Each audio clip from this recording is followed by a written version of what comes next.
Der er den. Jeg vil lige prøve at illustrere her en gang med 70-100, fordi de er en lille smule mere besværlige at sætte en plakat i, end de små rammer er.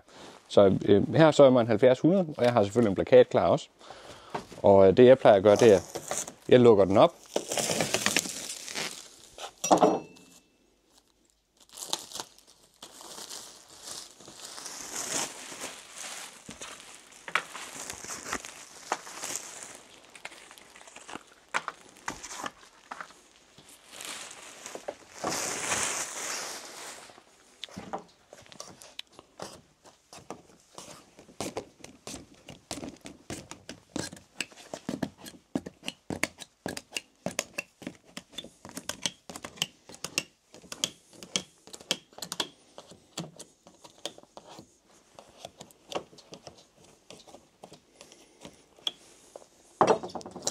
Og så tager jeg det hele ud af den.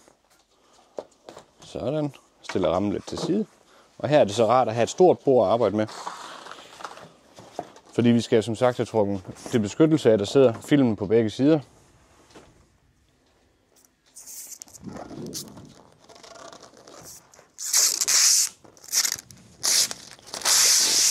Og så også der genbruger vi så filmen.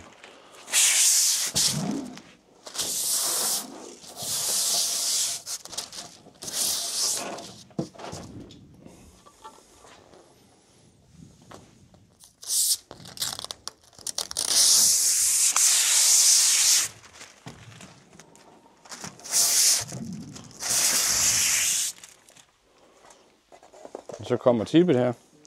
Ja, man starter med at sætte bunden i hernede for neden. Sådan. Og så løfter vi glasset ind på plads.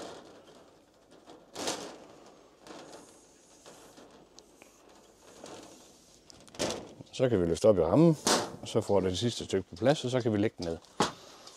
Nu ligger glasset lige så pænt hele vejen rundt i rammen, og så er det jo sådan set bare tilbage at lægge plakaten ned i det.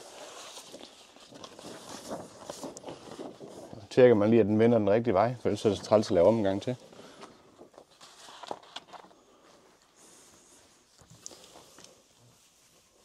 Sådan. Og så har vi vores bagbeklædning her.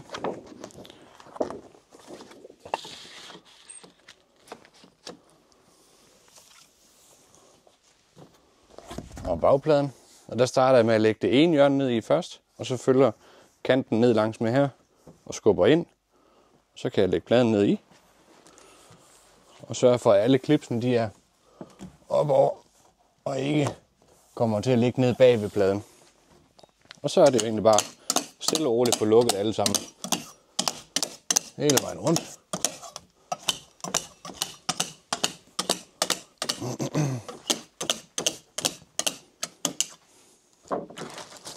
I det her tilfælde så plejer vi at lægge folien op under. Det gør jo ikke noget, hvis I skal bruge den derhjemme.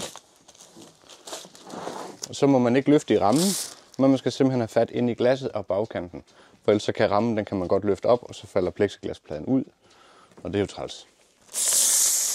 Men så er den faktisk klar til at blive hængt op.